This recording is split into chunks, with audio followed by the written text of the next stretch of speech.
Roman Town is Falling Down: How the Western Roman Empire Fell, by Anya Kaplan-Hartnett, Sarah Hashash, and Elizabeth Tyson.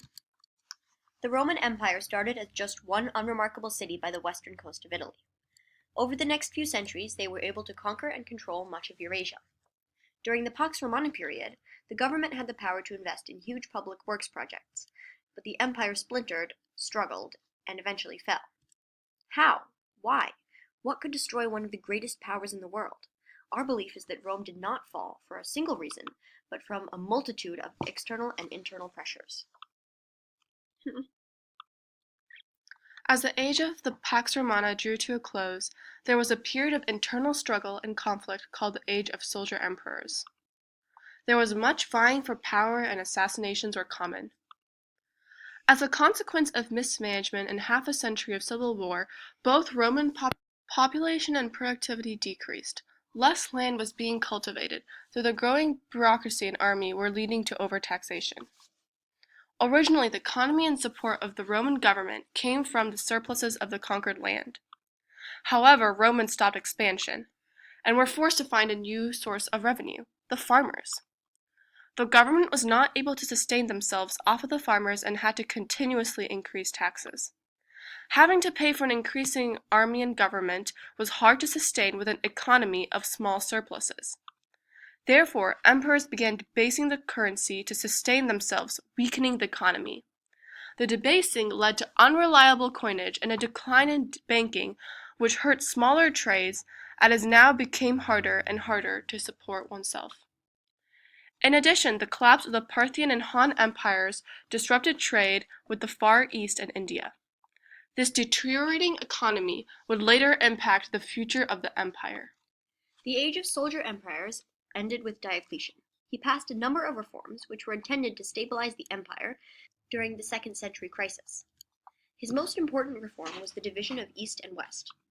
He implemented the system of 4 co-emperors, a senior and junior emperor for each half. The eastern half was more wealthy, more stable, and easier to defend, so it often ended up bailing the western half out of sticky situations. Geographically, the eastern half was easier to defend, so the west was hit hardest by invasions. The Danube River is a good example. This river served as the border between the empire and other tribes. It lay mostly on the western side, meaning that the west had to expend more resources defending this vital area.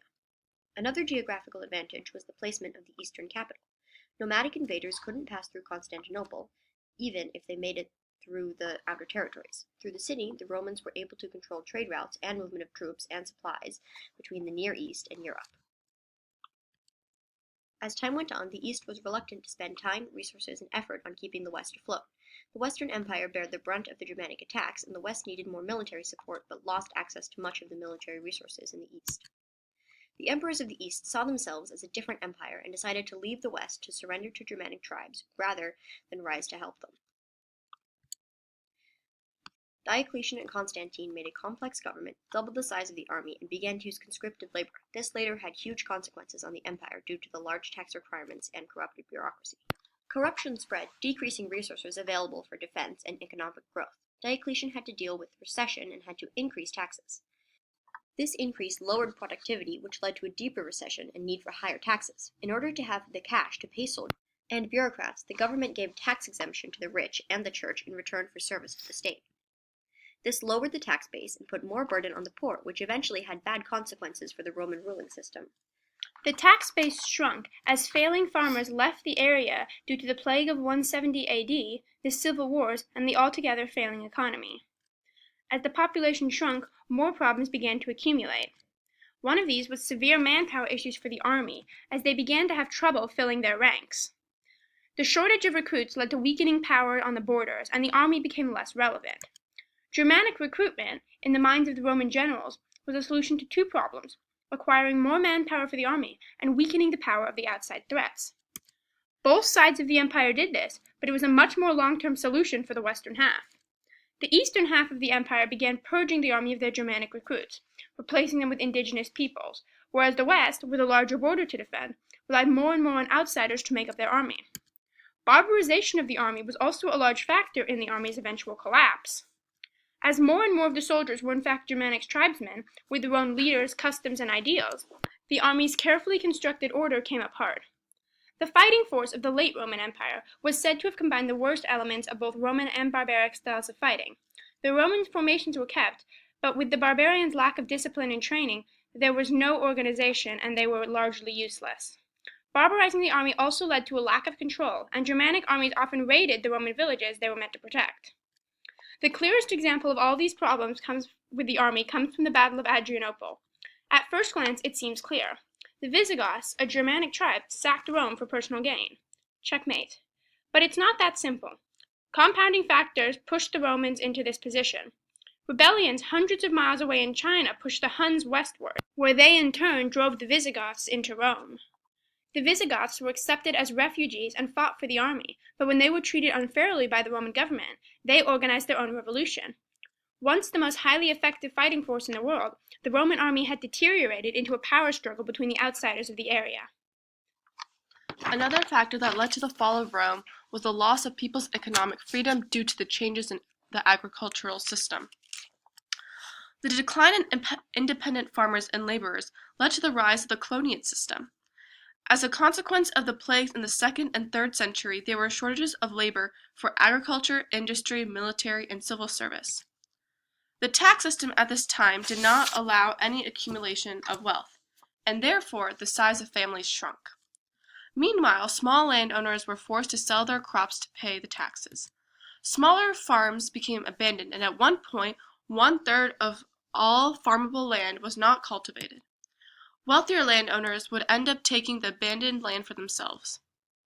The wealthy landowners owned large plantations worked by coloni who were dependent tenant farmers. These tenant farmers gave a portion of the crop to the landowners at the end of the harvest. The tenant farmers could also enjoy protection and security from invaders. Later on, the government passed laws binding tenant farmers to the land they were born on. Soon, there was little difference between slaves and tenants, and the coloniate system ruined land-based economy. Plantations weakened cities' economies because poor farmers had less buying power. To drive home the importance of economic breakdown, there was a lack of coinage to pay the military.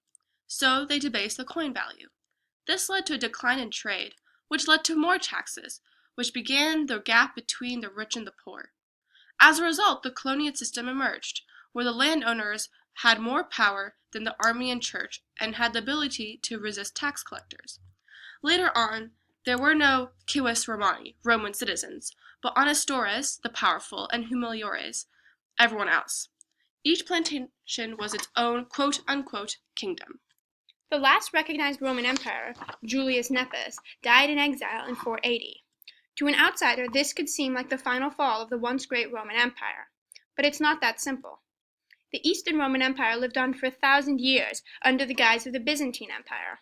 Even within the western half of the empire, German kings assumed the title and authority of the Roman emperors. When is the moment people can point to and say, the Roman Empire is now dead? The answer is, there wasn't one. Rome's death was not a thunderclap. It was a slow, trickling rain, wearing away at the foundations. Rome is no longer the central power of the world, but its memory lives on. Perhaps it always will. So who can tell? Why do empires fall? Rome is not the only empire to face such problems, however. Empires can fall due to many factors, but two that many have in common are a combination of external threats and internal revolts. This is interesting to examine in Rome because both stem from the same source, the Germanic tribesmen. As mentioned, Germanic tribesmen had been integrating into Roman society for centuries, slowly changing the cultures. They were often mistreated, and the Roman Empire's economic problems often led them to be short-charged on their salaries. Germanic recruits often revolted within the empire itself to gain more say in the empire. However, the Western Empire was also struggling from attacks from outside. Despite the fact that these attackers often had more armor, weapons, and training of lesser quality, the compounded effects of these attacks and inner revolts, coupled with an already failing economy, placed a huge amount of pressure upon the Western Empire. Another major problem that leads to the end of empires is when the core grows weaker and the periphery gains strength. Empires across the world have struggled with this. In Persia, the satraps were gaining strength because they were allowed to collect as much taxes as they wanted. The satraps, who lived in huge ornate palaces, exploited the people's money and labor for their personal gain. In both examples, when the central government loses strength, it means more power for individual leaders who may not have the best interests of their people in mind. The weakening of the core can also be seen in the collapsing of the Han Empire. Court intrigue between the empire's many wives led to a dangerous environment. Assassinations were common, and new emperors ascended the throne at younger and younger ages. Their loyalty was not to the trained bureaucrats who were schooled in how to run an empire, but to the eunuchs, the men who had raised them. Without a strong central power, the Hans-ordered systems could not function. Rome follows the same pattern.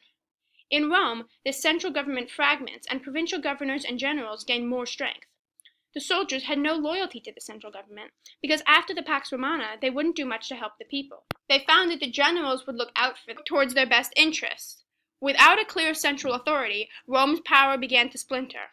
Yet there was never one answer to its final downfall. There's no way to tell who threw the last punch.